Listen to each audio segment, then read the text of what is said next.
बहुत दिन से कि रोशन रोही कब बाहर निकलेंगे कब निकलेंगे, क्योंकि पॉक्सो एक्ट लग गया है। जैसा कि देख रहे हैं सोशल मीडिया पर रोशन रोही का मामला एकदम बढ़ते जा रहा है। रोशन रोही गिरफ्तार हो गए हैं। ये हाई कोर्ट के जाने माने वकील शिवनंदन भारती हैं, इनसे बातचीत करते हैं। सबसे पहले स्वागत है सर। बहुत बहुत शुक्रिया आपका। और रोशन रोही को मैटर को किस तरह से देखते हैं? देखिए, रोशन रोही पर जो अभी आरोप लगे हैं वो जघन्य अपराध का आरोप लगाया गया है कि उनके ऊपर है कि पॉक्सो एक्ट भी लगा है।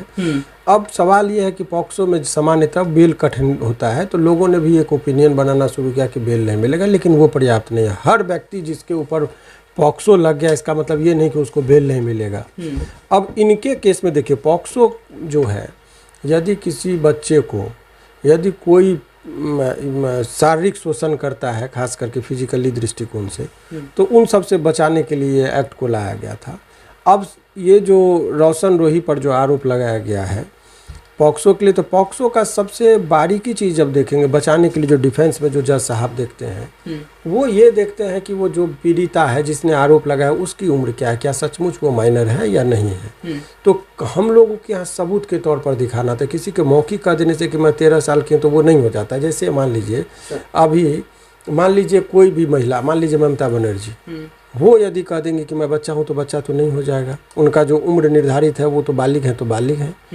तो इस तरह का उम्र दराज का कोई व्यक्ति यदि कह दे कि मैं कह दूं कि मैं बच्चा हूं तो बच्चा नहीं होगा। तो ठीक उसी तरीके से किसी के मौखिक हाँ सर्टिफिकेट होना चाहिए, उसके आधार पर कितना एज है उसका निर्धारण होता है।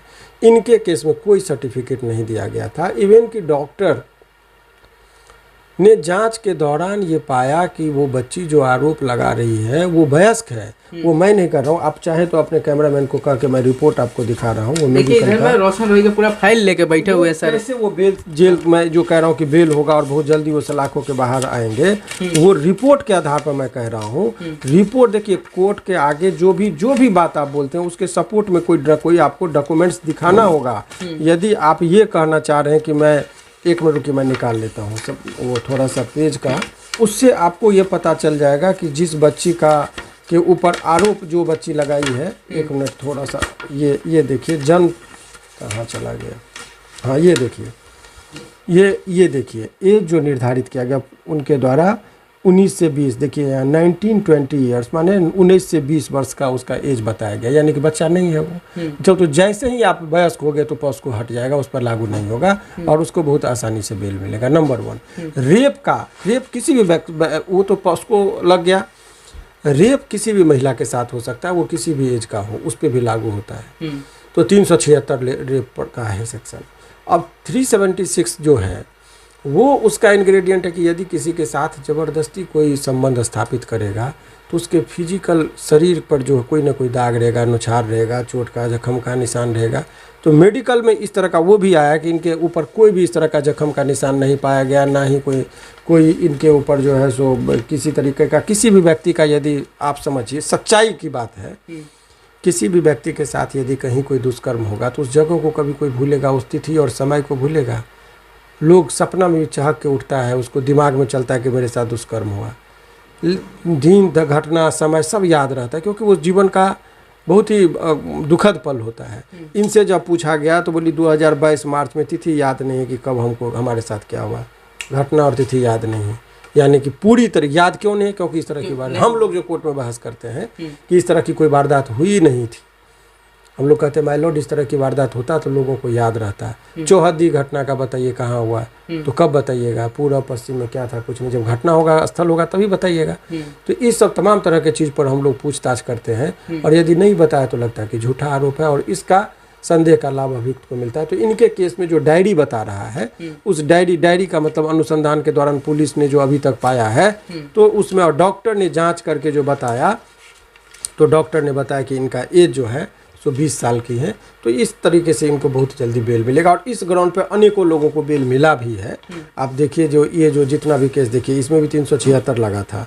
ये दूसरा ये जजमेंट है पटना हाई कोर्ट का, आप क्रिमिनल मिसलेनियस नंबर देख रहे होंगे, यहाँ पर जो आपको मिलेगा, देखिए हम संयोग से बहस भी किए थे, ये देखिए एडवोकेट का नाम होता है फॉर द पेटिशनर, इन लोगों का बेल कराए थे। 376 का मामला था। प्रीटेक्स ऑफ सोलेमनाइजेशन, शादी का झांसा देने का आरोप था, लेकिन ये झूठा साबित हो गया था और ये व्यक्ति को बेल मिल गया था। फिर दूसरा केस एक और है, इसमें तो ये बहुत ही खतरनाक केस है। इसमें भी वही चीज़ था कि वो लड़की कहे कि हमको वो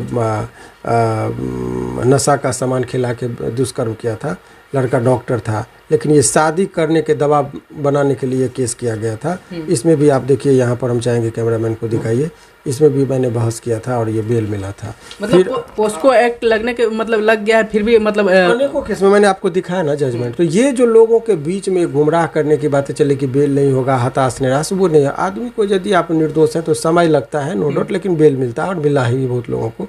तो मेरा जो अपना जीवन का सिद्धांत है कि दोषी बचना नहीं चाहिए और निर्दोष फंसना नहीं चाहिए। तो इसी आधार पर उनको भी जो है सो बेल मिल सकता है। और इस तरह के मतलब जो आरोप लगाकर फंसाई है उनको क्या सजा मिल सकता है? उसके लिए भी सेक्शन 211 है। हाँ। CRPC का पुराना, अब तो भारतीय नागरिक सुरक्षा अधिनियम लागू होता है। उस लड़की का भी जेल हो सकता है निश्चित तौर पर। यदि आप किसी व्यक्ति को झूठा मुकदमा में आप फंसाते हैं तो ऐसे परिस्थिति में 211 के अंतर्गत आपके ऊपर, आपका मतलब कि जो व्यक्ति फंसाता है उनके ऊपर भी कार्रवाई होती है। यही चीज है। मतलब कितना दिन तक मतलब जेल हो सकता है सर? नहीं, वो तो नंबर पर आने में हाई कोर्ट में जितना समय लगे, हाई कोर्ट तक आते आते बेल मिल ही जाता है। यदि लोअर कोर्ट में दे दिया तो उनको 10 दिन के अंदर में निकल जाएंगे। यदि लोअर कोर्ट में थोड़ा टाइम लगाया, बेल नहीं मिला, तो यहाँ पर नंबर आने में 15-20 दिन लगेगा, तो 1-1.5 महीना में वो बाहर होंगे जेल के। रोशन रोही का फैन बहुत इंतजार कर रहा है बहुत दिन से कि रोशन रोही कब बाहर निकलेंगे, कब निकलेंगे, क्योंकि पोस्को एक्ट लग गया है। ढेर लोग तो सोच रहे हैं कि पोस्को एक्ट लगा है तो वो जेल से बाहर भी नहीं लगा है कैसे, लेकिन मैंने पोस्को लगने के बाद कैसे निकलेंगे उसका रास्ता बताने को लोगों का हम लोगों ने बेल कराया भी है। कब तक निकल जाएंगे रोशन रोही? लोग इंतजार। सवाल इसका सच्चाई बात पर होता तो कोई दिक्कत नहीं, मारपीट झगड़ा लड़ाई सब में होता है, ये कोई बड़ी बात नहीं। लेकिन पहले लोग डर दिखाने, देखिए लड़कों के साथ बड़ा मजबूरी है। आप दोस्ती भी करते हैं तो आपको एक संदेह दिमाग में पैदा हो जाएगा, फिर कोई किसी के साथ वो अच्छा ही नहीं करेगा, क्योंकि हर लड़का को डर होता है कि कहीं बाद में मुकदमा में न फंसा दे। जिस टाइम में आप दोस्ती करते हैं, शारीरिक संबंध स्थापित करते हैं तो मर्जी से करते हैं। बाद में आप अपने निजी स्वार्थों के लिए कि अपने इशारे पर लड़का को नचाना चाहते हैं और लड़का नहीं नाचता है तो पोस्को और रेप का जो आरोप लगाते हैं, ऐसे लोगों के लिए जो है सो फिर न्यायालय में बख्शा नहीं जाएगा। हाँ, कहीं कहीं लड़का भी बदमाशी करता है कि शारीरिक संबंध बना लिए, शादी का झांसा दिया और नहीं किए, तो लड़का गलत है। तो जहाँ लड़का गलत है वहाँ लड़का को सज़ा मिलना चाहिए, जहाँ लड़की गलत है उसको लड़की को सज़ा मिलना चाहिए। तो इस केस में मैं कुछ नहीं कहूँगा कि कौन गलत कौन सही। ये रिपोर्ट और जो साक्ष्य आए हैं, कागज़, वो जनता के सामने रख दिएगा। अब जनता खुद समझेगी कि कौन गलत है, कौन बुरा है, कौन भला है। सभी अब उनका जजमेंट है। हम लोग बहस कर देते हैं, जजमेंट जज पर छोड़ देते हैं। इसमें कौन दोषी कौन अपराधी ये मुझे कहने का कोई अधिकार नहीं है। मैंने अभी सभी के सामने सारे तथ्यों को रखा, बाकी जनता को जो लगता है अपनी राय वो कमेंट बॉक्स में देंगे। इधर में देखिए रोशन रोही का पूरा फाइल लेके सर बैठे हुए थे। जो भी मतलब फाइल में है, जो भी प्रक्रिया है वो चीज़ होगा। रोशन रोही के फैन इंतजार करें कि कब रोशन रोही जेल से बाहर आएंगे। तो जल्द रोशन रोही जेल से बाहर आएंगे, क्योंकि मतलब उस तरह के मतलब जो लगा है उन पे आरोप, मतलब उस तरह का फाइल के अनुसार देखा जा रहा है। तो फाइल के अनुसार उस तरह का मतलब जो पोस्को एक्ट लगा है वो मतलब नहीं है क्या सर? तो इसी चीज़ पर बातचीत किए। इधर में थे शिवनंदन भारती सर से बात किए। इस वीडियो को लेकर क्या सोचते हैं कमेंट करके जरूर बताइएगा। फिर मिलते हैं नेक्स्ट वीडियो में, तब तक के लिए धन्यवाद।